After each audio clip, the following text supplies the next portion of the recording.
Vocês estavam aguardando. Vamos então para a lei número 15, que é uma das leis mais, como eu posso dizer, tenebrosas do livro. Aniquile totalmente o inimigo. Lei número 15 vai trazer pra gente o ponto mais importante. Os seus inimigos, eles não gostam de você. Lembra que a gente conversava lá na lei número 13? Que você tinha que pedir ajuda para as pessoas não pensando na misericórdia, mas nos interesses dela? Pois é, aqui nós vamos ampliar um pouco mais esse conceito. Existirão pessoas que elas não são nossas amigas. Existirão pessoas em que não adianta de forma nenhuma você olhar para essa pessoa e falar, vou tentar encontrar um ponto em comum com elas. Existem pessoas que não importa o que você faça, elas irão querer te destruir. Porque elas não gostam de você. Então você precisa aprender isso. Seus inimigos não gostam de você. O que você tem que fazer então? Aniquilar totalmente. E a lei, ela é bem enfática nisso. Para isso eu vou te mostrar então duas histórias. A primeira história nós vamos falar então de uma mulher que saiu de concubina para imperatriz da China através da lei número 15. Eu sei que você tá achando um pouco estranho, mas você vai entender. Wu então, ela era filha de um duque. E ela era jovem, muito bela, tinha muitos encantos e ela se tornou ligada ao harém do imperador Tai Sang. Só que aí ela conseguiu ganhar os encantos do filho do imperador. O filho chamava Cao. Então,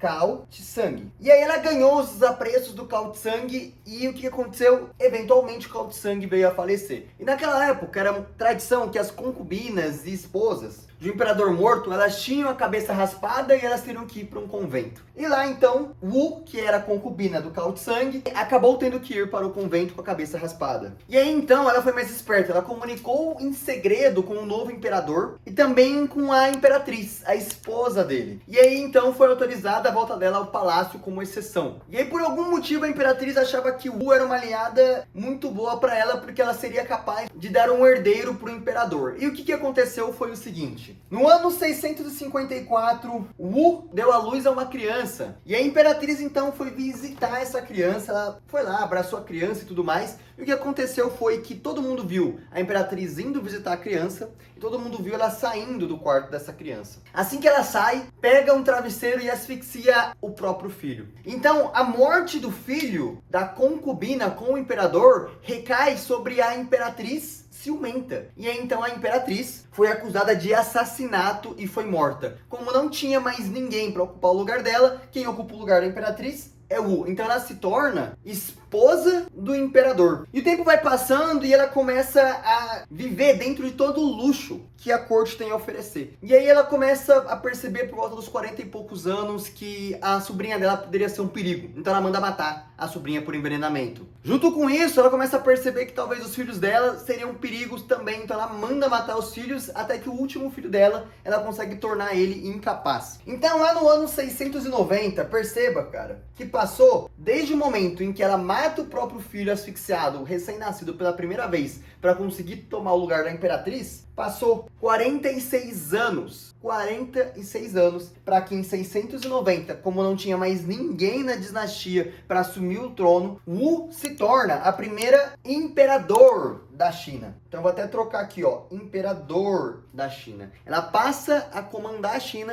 e governou de maneira incontestada por muito tempo. Então ela saiu de uma concubina que foi exilada num convento depois da morte de Cao Tsung para lá no futuro se tornar o novo imperador da China. Mas ela só conseguiu fazer isso literalmente tendo que aniquilar todo mundo que se colocou no caminho dela. Seja a imperatriz, que era a mulher do imperador da China, seja o próprio filho recém-nascido, seja os próprios filhos, seja a sobrinha. Ela não mediu esforços em matar todo mundo ou aniquilar todo mundo que entrasse no caminho dela. E isso é muito interessante porque apesar de ser uma história que é muito bem documentada pelos historiadores, nós temos também na Bíblia, para quem quiser ler, a história de Moisés. Então Moisés, ele abre o Mar Vermelho, o povo está atravessando o Mar Vermelho e quando os egípcios vêm atrás para capturar o povo de Moisés espera que os egípcios entrem no mar e ele manda fechar o mar, matando e aniquilando totalmente os egípcios. Da mesma forma, quando Moisés sobe ao Monte Sinai para registrar os 10 mandamentos, Quando ele desce e vê o seu próprio povo adorando o bezerro de ouro, ele manda aniquilar e matar todos os pecadores. Ele sabia que ele não poderia mostrar misericórdia por essas pessoas. Ele sabia que se mostrasse misericórdia para essas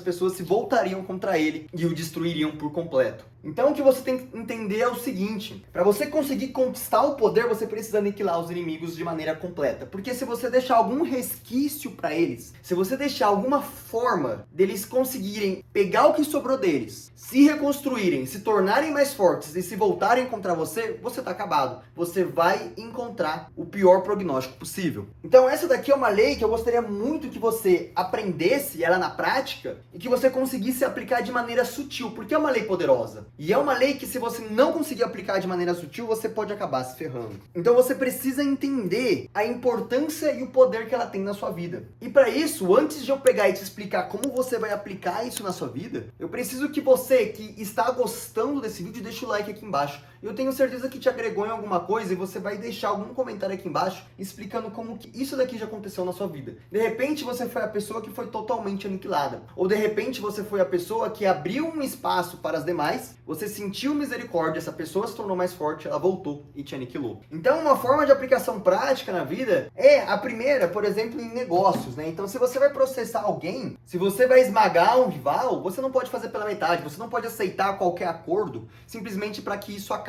Você tem que fazer por completo. Ou você aceita um acordo poderoso que vai te deixar muito rico e vai aniquilar a pessoa, ou você não entra nesse processo, ou você não começa. Porque afinal de contas, você precisa aniquilar o seu inimigo. Uma outra parte que talvez seja mais interessante para você aplicar na sua vida real é o ponto 4.2, que é quando nós vamos falar de relacionamentos, tá?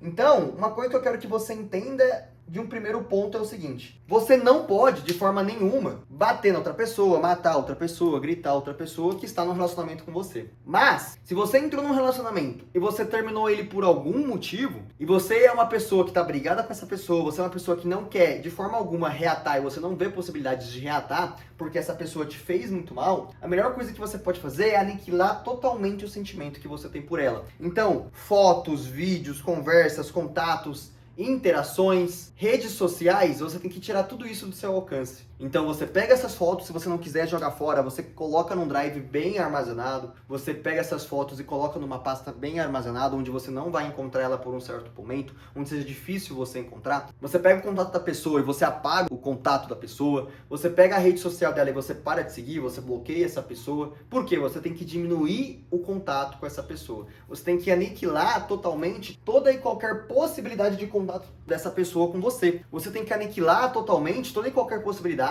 dessa pessoa a ter contato com você, por mais que seja por um vídeo que ela postou, por mais que seja por um stories que ela postou, por mais que seja por uma lembrança que ela teve, para que esse sentimento seu não volte e que dessa forma, com o sentimento voltando, você entre novamente num ciclo vicioso, em um relacionamento tóxico. Então, você precisa aprender que determinadas coisas você precisa aniquilar totalmente. Então, nós não podemos levar essa lei totalmente na ponta da língua. Você não pode xingar a pessoa, gritar com a pessoa, bater na pessoa, matar a pessoa. O que você tem que fazer é ser inteligente. Fazer isso de maneira metafórica. Fazer isso de maneira que a pessoa ela não consiga ter acesso novamente a você. Lembre sempre, ter acesso a você é um privilégio. Esse foi meu papo de irmão pra você hoje. A gente se vê daqui a 2 dias no próximo vídeo.